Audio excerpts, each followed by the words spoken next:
सर्वांना नमस्कार। नाशिक शहरामध्ये जो गोदावरीचे पात्र आहे, नदी पात्र, त्या ठिकाणी पाणीचा स्तर वाढलेला आहे, जलस्तर वाढलेला आहे, याबद्दल आपल्या सर्वांना माहिती आहे। आपल्याकडे कश्यपी आणि गौतमी गोदावरी या दोन धरणामध्ये आपल्या गंगापूर धरणामध्ये पाणी येतोय। कश्यपी धरण आता 61% भरलेलं आहे आणि गौतमी गोदावरी जो आहे ते आता ऑलमोस्ट 97% भरलेला आहे। ये जो गौतमी गोदावरी धरण आहे तिथून गंगापूर धरणकडे 3000 क्यूसेक्स पाणी आपण सोडतोय। त्याच्याशिवाय काही फ्री कॅचमेंटमध्ये गंगापूर धरणमध्ये पाणी येत आहे। मागच्या 24 तासाचा अगर विचार केला तर 16 से 82 MCFT म्हणजे पाणी एवढा आपल्याकडे गौतमी म्हणजे गंगापूर धरणमध्ये आलेलं आहे। याच्यामध्ये अगर आपण म्हणजे नाशिककडे अगर आपण विचार केला तो आत्ता त्या ठिकाणी 12600 क्यूसेक्स पाणी त्याच्यामध्ये सोडण्यात येत आहे। नाशिक आणि गंगापूर धरणमध्ये जो पाणीचा प्रवाह आहे त्याला साधारणतः 5 तास वेळ लागतो। सकाळी 9:30 वाजता पाणी सोडणं सुरू करण्यात आलं होतं। पहिल्या टप्प्यामध्ये 3000 क्यूसेक्स, त्याच्यानंतर 1000 क्यूसेक्सनी प्रत्येक एक तास वाढवण्यात आला।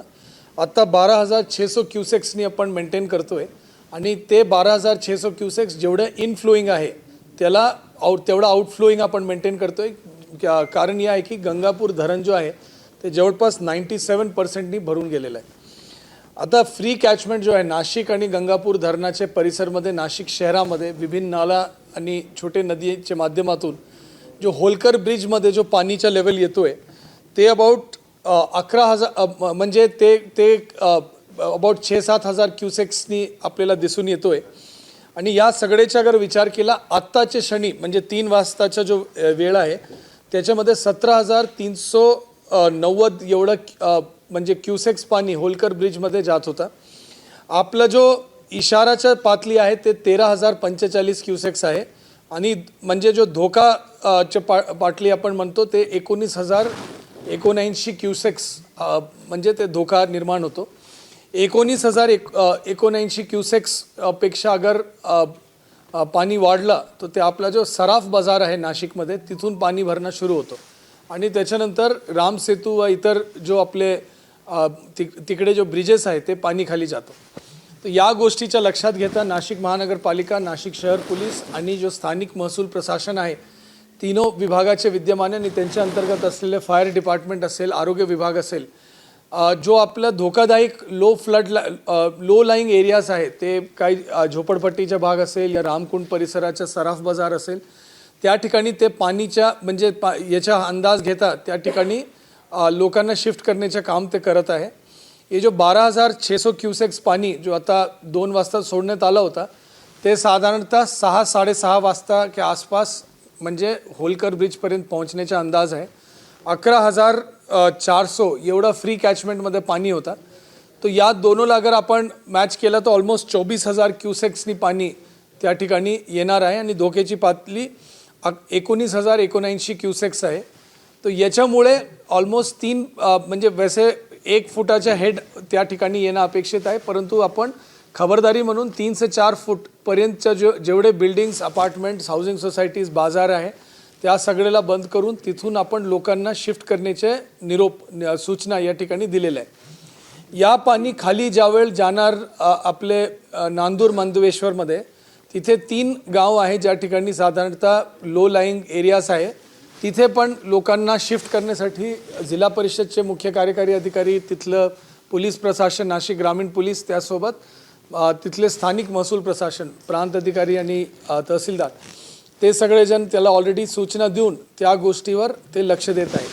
दिलासादायक गोष्टी ही आहे की आपल्याकडे म्हणजे 280 MCFT पाणी आपला गंगापूर धरणमध्ये अजून आपण घेऊ शकतो।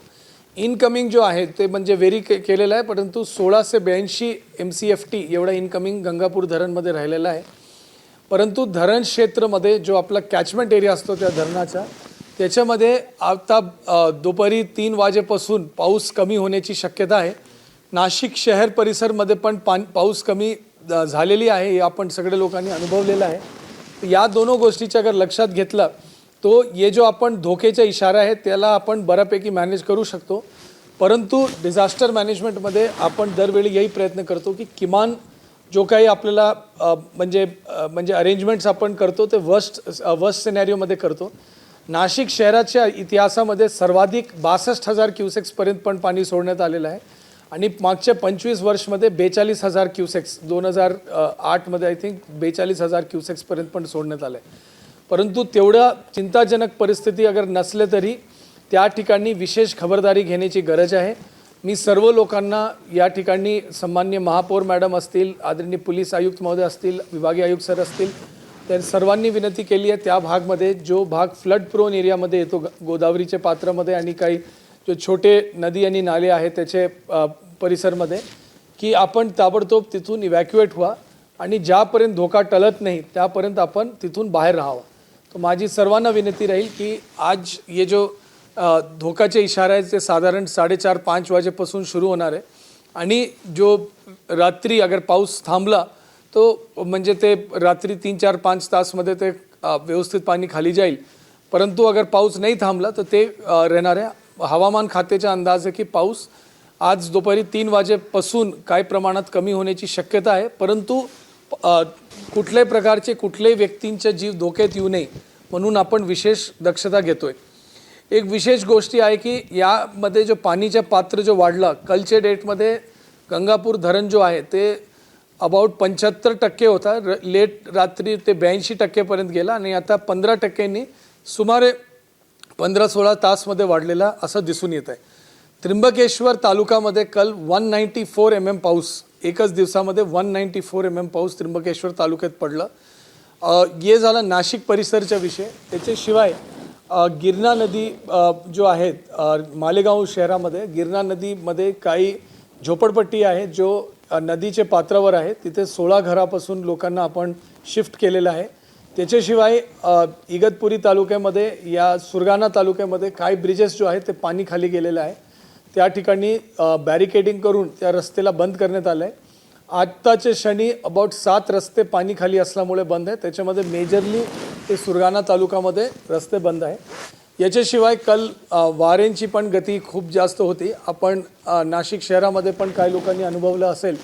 परंतु त्र्यंबकेश्वर शहरमध्ये एक दुर्दैव घटना घडली ज्या ठिकाणी 8 पर्यटक जो यवतमाळ जिल्ह्याचे होते त्याच्यामध्ये त्यांच्यावर एक खाजगी घरांचा जो पत्रा आहे ते त्यांच्यावर पडलं होतं. त्याच्यामध्ये 3 जण जखमी झाले. एक जण जरासा गंभीर जखमी होता. त्याला स्टेबलाइज करून ते आडे म्हणून होते त्याला आपले नाशिक जिल्हा रुग्णालयामध्ये शिफ्ट करण्यात आला आणि त्यांचे योग्य वैद्यकीय उपचार त्या ठिकाणी चालू आहे.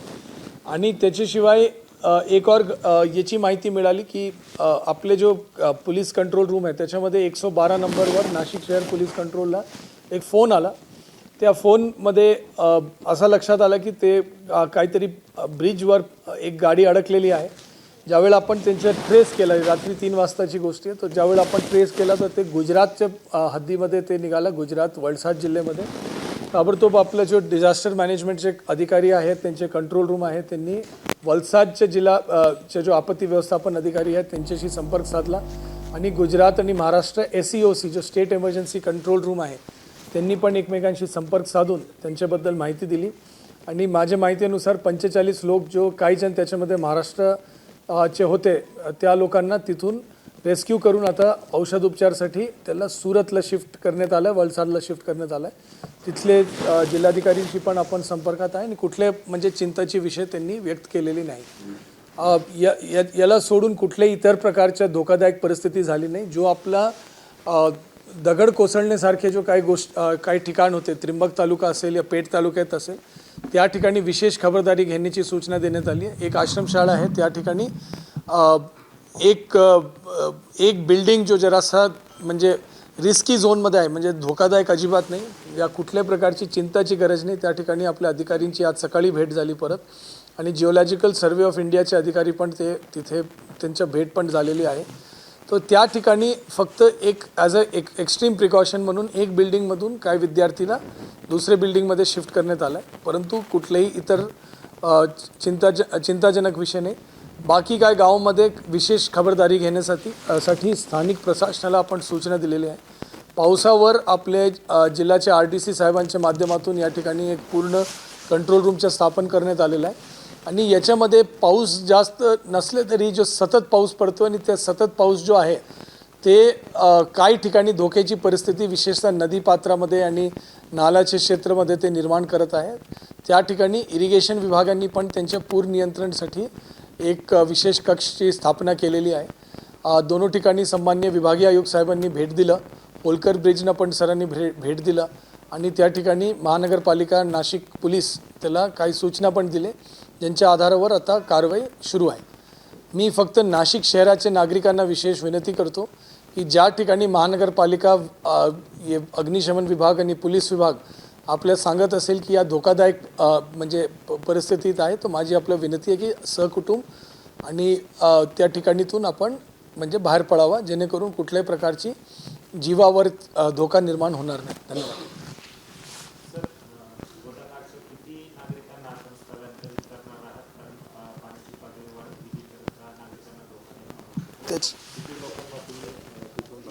त्याच्यामध्ये साधारणतः महानगरपालिकाकडून याच्या काम चालू आहे.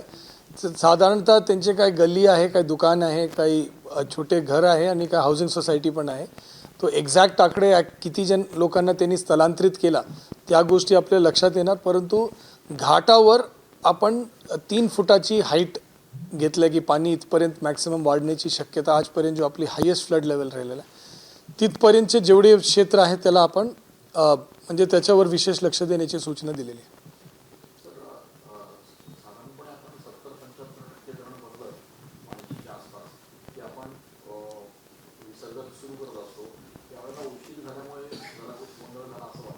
नाही, असं नाही आहे, बिकॉज कल अबाउट 75% ज्यावेळेला धरण भरलं होतं त्यावेळेला विसर्ग 1000 क्युसेक्सपासून सुरू करण्यात आली होती. फक्त गोष्टी काय झालं की कल जो मेजॉरिटी पाऊस पडलं ते रात्रीच्या वेळेमध्ये पडलं. रात्रीच्या वेळेमध्ये पाणी नाही सोडायचं होतं म्हणून त्यांनी त्याला होल्ड बॅक केलं आणि सकाळी 9:30 वॉर्निंग इश्यू केल्यानंतर त्यांनी पाणी सोडलं.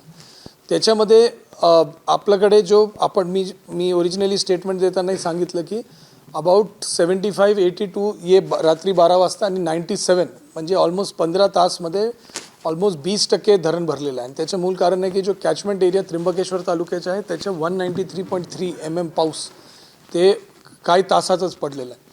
परंतु हे सतत पाऊस पडलेला आहे, याच्यामध्ये काही म्हणजे ढगफुटीसारखी परिस्थिती नाही होती. सतत 24 तास पिरियडमध्ये पाऊस पडतच होता.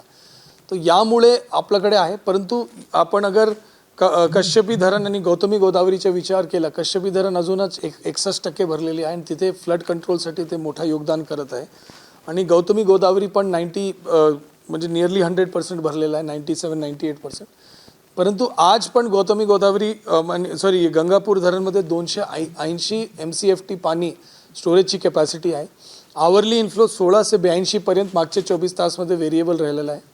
आणि त्याच्यामध्ये आत्ता कॅचमेंट एरियामध्ये पाऊस थांबलेला आहे, तो रिस्क फॅक्टर बऱ्यापैकी नेगेट करू शकतो. परंतु फिर भी विशेष खबरदारी घेण्यासाठी आपण हे करतोय. आज के डेटमध्ये पण जसे मी म्हटलं घाबरण्याची काय गरज नाही, म्हणजे अजिबात घाबरू नका. ओनली विषय आहे की जो काही पोलीस विभागाकडून जो काही सूचना मिळत असेल, महानगरपालिका अग्निशमन विभागाकडून जो काही सूचना मिळत असेल त्याच्या खटोकरप्रमाणे पालन करावा. त्याच्यामध्ये कुठल्याही प्रकारचे दिरंगाई करू नये. या सूचना 12 वाजतापासून आपण ऑलरेडी देण्यात आलेला आहे आणि आता पण ऑलमोस्ट 1.5 ते 2 तास आहे ज्यापासून पाणीच्या म्हणजे चिंताजनक परिस्थितीमध्ये जाईल. तो या इथपर्यंत आपण पूर्ण नियोजन करावा. ग्रामीण भागमध्ये ज्या ज्या ठिकाणी अडचण आली आपण बॅरिकेडिंग वगैरे करून आणि पर्यटन स्थळावर पण लक्ष देऊन आपण बऱ्यापैकी परिस्थितीला नियंत्रणात ठेवलेलं आहे.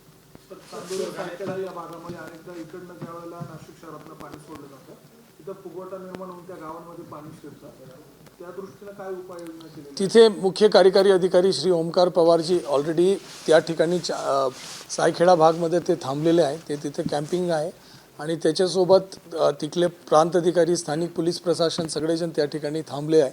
आणि त्या ठिकाणी जो अडचणीचा विचार जो आहे ते लेट नाईट होणार, म्हणजे 6-7 वाजेनंतर नाशिकपासून पाणी गेला त्याच्यानंतर लेट नाईट ते होणार. परंतु ते विशेष खबरदारी आतापासून घेत आहे.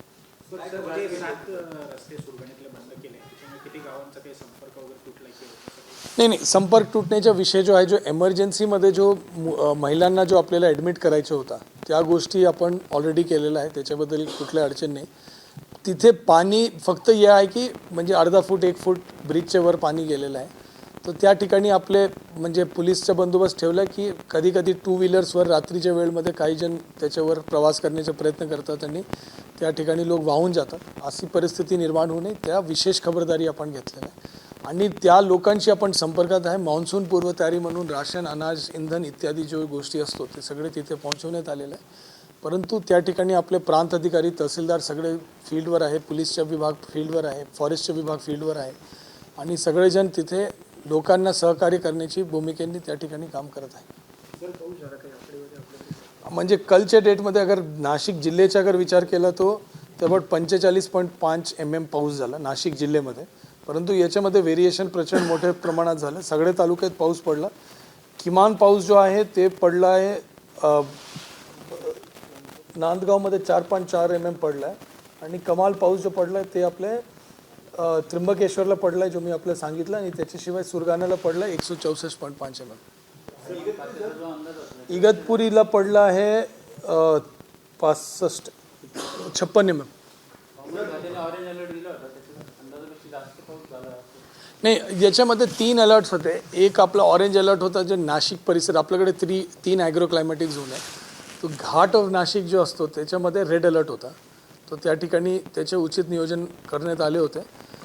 नाशिक शहरामध्ये ऑरेंज अलर्ट होता. परंतु आपल्याकडे जो प्रॉब्लेम आहे म्हणजे आज जरासं वॉर्निंग आपण देतोय ते बेसिकली या कारणामुळे देतोय क्योंकि नदी पात्रावर आणि म्हणजे नालेवर पाणी वाढलेलं आहे. ते काही लोकल पाऊसमुळे नाही आहे, ते बेसिकली इनफ्लोईंग नदीमुळे आहे.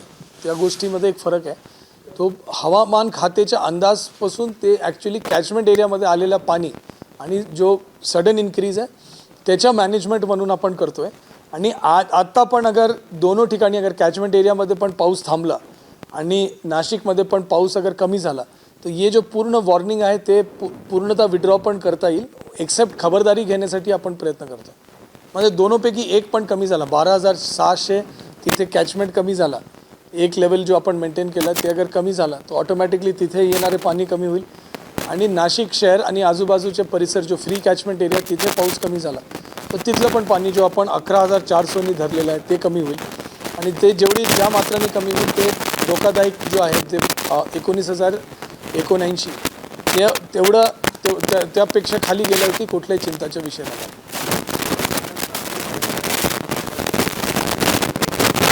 लोकांना ज्या ठिकाणी लोकांना शिफ्ट करण्याची गरज आहे, जनावरांना शिफ्ट करण्याची गरज आहे ते करत आहे. तिथे जो टेम्पररी शेल्टरला लोकांना शिफ्ट करायचं ते पूर्ण नियोजन करत आहे. जेवणाची सोय पण त्या ठिकाणी करण्याचे नियोजन गरजेनुसार ते जिल्हा परिषद आणि आपले स्थानिक आणि कुठल्याही प्रकारच्या जीवाचा धोका होऊ नये आणि पूर परिस्थितीमध्ये कोणाला रेस्क्यू करण्याची वेळ येऊ नये या दोनों गोष्टीच्या लक्षात घेता पूर्ण मॅनेजमेंट आणि ॲडव्हान्स वॉर्निंग सिस्टम जो आहे ते करतो आहे. आपल्याला माहिती आहे की आपल्याकडे आता AIच्या माध्यमातून पण म्हणजे ॲडव्हान्स वॉर्निंग्स आपल्याला आता मिळत आहे. त्या गोष्टीमुळे बऱ्यापैकी लोकलाइज जे हायपर लोकल जो आपण म्हणतो की आपल्या नालावर जास्त लक्ष द्यायचे आहे, कुठे पाणी वाढतो आहे, कुठे प्रेशर जास्त येतो आहे, इथपर्यंत आपल्याकडे माहिती येत असलं. ऑफकोर्स पाणीला आपण इमिडिएटली कमी करू शकत नाही, परंतु त्या ठिकाणी विशेष खबरदारी घेऊन कुठल्याही प्रकारच्या जानमालच्या नुकसानपासून आपण लोकांना वाचू शकतो, जनावरांना वाचू शकतो आणि हे आपलं मूल येतं.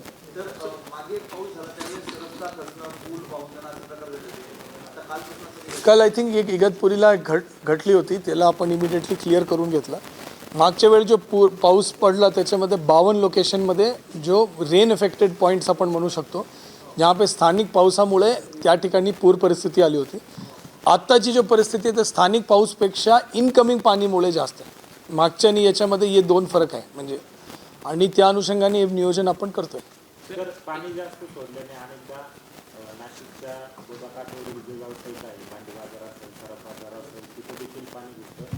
मग अशा परिस्थितीमध्ये व्यापाऱ्यांना काही सूचना देण्यात आली आहे? व्यापारींना यही सूचना देण्यात आली की आज संध्याकाळी आपण बाजारपेठ बंद ठेवावा आणि ज्या लोकांना म्हणजे सेफ्टीच्या ज्या भागमध्ये सेफ्टीच्याबद्दल सांगण्यात आलेलं असेल तो त्या ठिकाणी सेफ्टीचे जो कुठल्याही प्रकारचे रिस्क ना घेता सेफ लोकेशनवर जावं. पाणी खाली राहिला, पाणी आला नाही, बघू काय वेळ, हे सगळं विचार ना करता जो खबरदारी घेण्याची सूचना आत्ता महानगरपालिका आणि आपले पोलीस विभाग आणि महसूल प्रशासन, त्या स्थानिक महसूल प्रशासन नाशिक तालुक्याचे आणि उपविभागचे ते देत आहे, त्याच्या खटोकरप्रमाणे पालन करावं ही माझी विनंती. सर, जिओलॉजिकल सर्वेची जी टीम आलेली आहे त्यांनी या बाबत जे आपण आयडेंटिफाय केले तिथे काही भेटी जिओलॉजिकल सर्वेसाठी आपल्याकडे 2च लोकेशन ज्या ठिकाणी त्यांची सर्वेक्षणची गरज आहे. ते एक आहे की पेठमध्ये जो एक आश्रमशाळेच्या मागचा भाग आहे आणि दुसरं आहे की आपला हर्सूल, त्र्यंबकेश्वर, नील पर्वत या परिसरामध्ये.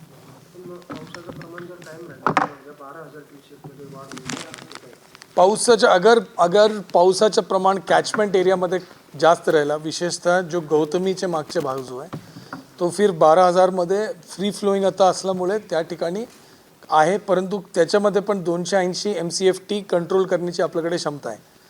त्याच्यामध्ये आपण काय वेदर मॉडेल्स यूज करून राहिलो की यदि नाशिकमध्ये कमी पाऊस पडत आहे आणि कॅचमेंट एरियामध्ये जास्त पाऊस आहे तो तिथून आपण पाणी सोडतो आणि अगर नाशिक शहराच्या परिसरमध्ये जो फ्री कॅचमेंट एरिया इकडे पाऊस वाढला तर तिथे आपण हे जो 280 MCFTचा जो बफर तिथे ठेवण्यात आलेला आहे त्याला आपण भरून घेणार आणि त्याच्यानंतर ज्यावेळी नाशिकचा पाऊस कमी झाला तो असंच होणार, असं बॅलन्स करण्याच्या प्रक्रिया करण्यात आलेलं आहे. सर, SDRF किंवा SDRFची आत्ता गरज नाही आहे बिकॉज ते ऑलरेडी डिप्लॉईड आहे. बिकॉज अगर आपण खबरदारी घेतली तर कोणाला रेस्क्यू करण्याची वेळ येण्याची गरज नाही. तो अगर खबरदारी आपण घेतो, ॲडव्हान्स वॉर्निंग दिलं आहे, ऑलमोस्ट 6 तास प्लसचं ॲडव्हान्स वॉर्निंग महानगरपालिकेने दिलं आहे. मी स्वतः फील्डवर होतो, फील्डवर जसे आलो, ऑलरेडी लोक जागेवर काम करत आहे आणि आपले प्रसार माध्यमातून पण एक वॉर्निंग आपण देतो. मराठवाड्याला उद्याचा अलर्ट नाही आहे, म्हणजे ॲज ऑफ नाऊ नाही, संध्याकाळी येईल. सर, नाशिककरांच्या दृष्टीने दुतोंड्या मारुतीच्या कुठपर्यंत पाणी आलं त्याचं ते एक मापदंड म्हणून ओळखतात. आता जी स्थिती आहे आणि वाढणारं पाणी पाहता दुतोंड्या मारुतीची काय स्थिती असेल? नहीं, ते उसका हाईट मला एक्झॅक्ट माहिती नाही, तो कसं सांगू ते. 13 फूट आणि हेड किती आता आय थिंक कंधेपर्यंत आलं पाणी, नाही गळेपर्यंत आलं. 19 झालं की राम सेतूच्या हाईट अगर, बिकॉज मला राम सेतूची हाईट माहिती आहे, तो जो आपल्याकडे आहे ते 19,180 म्हणजे 19,079 एवढा हाईट क्युसेक्सवर ते कवर होतं. परंतु ये जो आहे एक्झॅक्ट आकडे म्हणजे वॉटर गेज प्रमाणे लावणं जरासं अवघड आहे. बिकॉज काय की नदी पात्रावर वेळोवेळी गाळमुक्ती आपण करतो, वेळोवेळी तिथे काय कन्स्ट्रक्शन, घाटाचे कन्स्ट्रक्शन इत्यादी करतो, ते कम जास्त त्यामुळे होतो. गाळ काढलं की ते म्हणजे पाणी जास्त सोडलं तरी हाईट तेवढं वाढत नाही. परंतु त्या ठिकाणी काही कन्स्ट्रक्शन झालं, घाट वगैरे झाले, त्याच्यामध्ये म्हणजे फिर त्याच्यामध्ये डेप्थ किती आहे त्याप्रमाणे चालतो. तर या 2-3 फॅक्टर्सवर आहे. ही एक अंदाजित आहे जो आपल्या रेग्युलर मॉडेलवर आपण बघतोय की दॅट इज 19,079.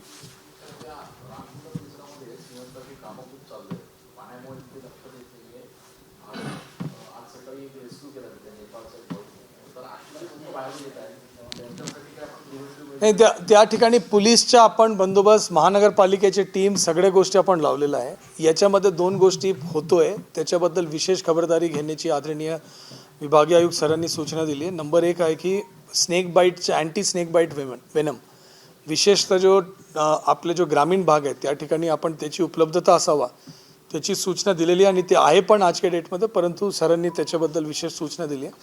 दुसरी सूचना आहे की इलेक्ट्रिक्युशनचे केसेस होणे. तो इलेक्ट्रिक्युशनचे केस अगर झाला तरी त्याच्यामध्ये आपल्याकडे मेडिकल फॅसिलिटी रेडी असण्याची सूचना. तर MSEDCLला पण आपण सूचना दिली की इलेक्ट्रिक्युशनच्या लूज वायरच्या त्यासारख्या कुठल्याही केसेस होऊ नये. तो विशेषतः नदी या नदी जवळचा जो भाग आहे त्या ठिकाणी विशेष खबरदारी घेण्याची सूचना दिली आहे. सर, मराठवाड्यामध्ये पाऊस नाही आहे, मराठवाड्याला पाऊस नाही, मात्र आपल्याकडून जो काही पाणी जातं त्यामुळे त्यांना दिलं असं म्हणणार. एकूण किती पाणी आता सोडले काय राहिलं? जायकवाडीकडे किती सोडले मी आपले एक्झॅक्ट आकडे घेऊन देतो. आपण प्युअरली फोकस्ड आता फ्लड कंट्रोलवर आहे, तो किती सोडले आतापर्यंत आपल्याला सांगतो.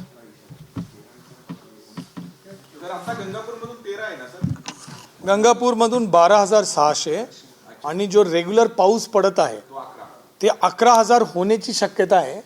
तो या 2 गोष्टीचं टोटल केलं तर 24,000 पर्यंत जाऊ शकतो. ते वर्स्ट केस सिनॅरिओ आहे. आत्ताचे टाईममध्ये 17,397 म्हणजे 17,397 होळकर पुलाकडे 12,600 आत्ता चालू आहे. तो 12,600 येणारे 2 वाजता सोडला अराउंड 7 वाजेपर्यंत येणार. 6:30 ते 7, 4:30 ते 5 तास लागतो. त्र्यंबकेश्वर कमी झाला पाऊस, तो इकडे याच्यामध्ये 2 आकडेला बॅलन्स करण्याचा प्रयत्न आहे. नाशिकमध्ये अगर जोरात पाऊस चालू आहे तर तिथून कमी पाणी सोडण्यात आलं, नाशिकचा पाऊस कमी झाला की इथून पाणी सोडण्यात आलं आणि दोनला बॅलन्स करून 19,000च्या आतमध्ये ठेवण्याचा प्रयत्न आहे. बेसिक आहे, परंतु त्याच्यामध्ये एक ग्रुपमध्ये 5 तासाचा असतो काय म्हणतो अवधी. सर तुम्ही म्हणता की 74 वगैरे एवढं धरणाचं पाणी होतं, परंतु गेल्या 4 दिवसापासून 79-80% गंगापूर धरण भरलेलं होतं. ते पाणी जर म्हणजे त्याच वेळेस थोडं रिकामं केलं असतं, तर आताशी जुलै महिना चालू आहे, 70% जर पाणी त्याच वेळेस रिकामं केलं असतं तर एवढं पण ही वेळ आली नसती. म्हणजे नाशिककरांचा जीव धोक्यात जातोय ही वेळ आली. नाही याच्यामध्ये लास्ट 15 तासमध्ये मी इरिगेशन डिपार्टमेंटच्या विभागात जाऊन पण आलो. 15 तासमध्ये ऑलमोस्ट किती 72, 82, 97 तो म्हणजे 15 + 7 20-22% जो वाढलेला आहे ते. आणि त्याच्या इनकमिंगचा पण विचार करा, 1 तासामध्ये 82 MCFT एवढं पाणी 1 तासात आलं होतं काल रात्री. आणि त्यांचा जो मूल हेतू होता की ते पाणी म्हणजे आणि ते सोडत पण होते ते 2,000-1,000 असं क्युसेक्स कल तो. बट त्याच्यामध्ये त्या गोष्टीच्या लक्षात घेता त्यांनी रात्री ना सोडता आज सकाळी 9-9:30 पासून त्यांनी सोडणं सुरू केलं. 70 वो बट कल सडनली वाढलं. नाही ते वापस ते कमी करणार आहे ते, मग वो इरिगेशन आता सांगतील, पाऊसचा अंदाज बघून ते करणार आहे. आणि ते पुढच्या जो मोठा पाऊसचा जो अंदाज आहे ते रफली 27 के आसपास आहे. त्याच्या आधी परत फ्लड कंट्रोलच्या त्यांची कॅल्क्युलेशन ते करणार आहे. आता याच्यामध्ये नांदूरमध्ये आपल्याकडे बऱ्यापैकी वॉटर होल्डिंग कॅपॅसिटी आहे, नांदूरला तेवढा प्रॉब्लेम नाही आहे. परंतु नांदूरमध्ये सुरगाणामध्ये पडलेला पाऊस आणि पेठमध्ये पडलेला पाऊस त्याचा अंदाज घेऊन ते फायनलाइज करणार. आणि सुरगाणाचा पाऊस 2 भागात विभाजन होतो. एक ते गिरणा मार्गे मालेगाव आणि पुढे जातो आणि दुसरा जो आहे ते या मार्गे नांदूरपर्यंत येतो. त्याला कसं म्हणजे त्याचा अंदाज घेऊन ते कॅल्क्युलेशन करणार. नाही आता कमी म्हणजे आहे, म्हणजे पाऊस आहे सतत, परंतु असं नाही की ते रेड अलर्ट सारखं नाही. बरोबर. नांदूरचं सांगू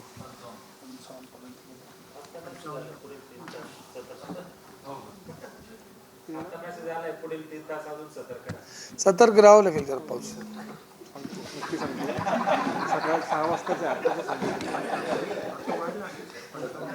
बट ये बॅलेन्सिंग मेथड ते यूज करतात आणि गेट ऑपरेशन शेड्यूल जो आहे ते आपण म्हणजे अलग अलग लोकेशनचे अलग अलग आहे. तो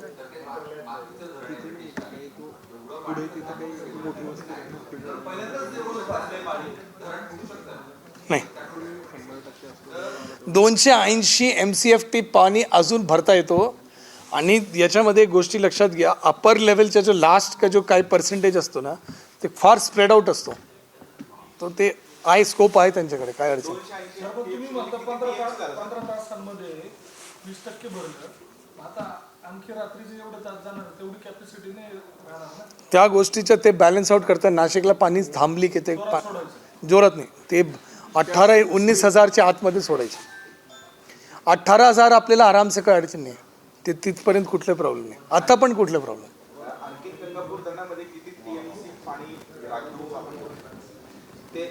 त्याचा डेटा TMCच्या तुम्हाला सांगतो, MCFT कन्वर्ट करा ना किती.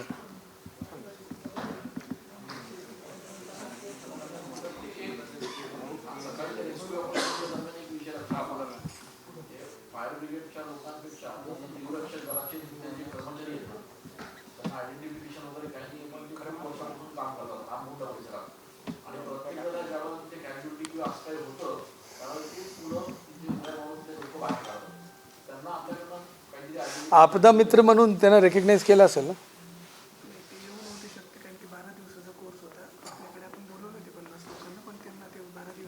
तर 12 दिवस कोर्ससाठी आले नाही म्हणून त्याला आपदा मित्र म्हणून आपण सर्टिफिकेट देऊ शकलो नाही. याच्याबद्दल काय मार्क काढून घेऊ आपण. नाही, तुमच्या म्हणणं बरोबर आहे, समजलं मला. तर या लोकांना आपण सगळ्या ठिकाणी आयडेंटिफाय करून त्याला आपदा मित्र म्हणून नेमलेलं आहे. परंतु लेट्स से की या लोकांच्या राहून गेला असेल तो आपण करून घेऊ काढायची. आज तर कोण जातच नव्हतं पुढे. तो एकटाच मुलगा होता. तो बोलवायचा फायर ब्रिगेडच्या लोकांना, तो म्हणतो नाही म्हणतो जाऊ. ठीक आहे, त्याला आपण जरासा सत्कार करू. मुलांनीच जरा काढलं त्यांना. सर ते गंगापूर सांगा ना, गंगापूर धरण किती कॅपॅसिटी टीएम? हो, मी तुम्हाला आकडे देतो ना. शहाणे मॅडमला विचारून घ्या. एक्झॅक्ट सांगा ना किती. 280 MCFT किती झाला?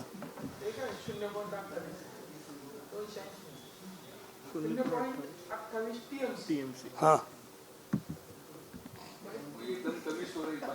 आता एक सेकंड, ये जरा कैमरा हटाओ, मैं तुमको दूसरा कुछ दिखाता हूँ.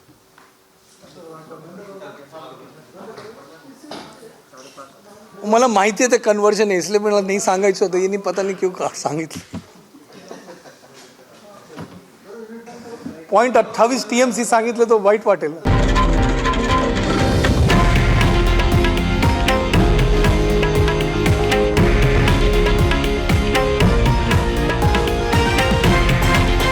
हे आहे देशातील नंबर 1 न्यूज नेटवर्क आणि आपण पाहत आहात TV9 मराठी, एकमेव.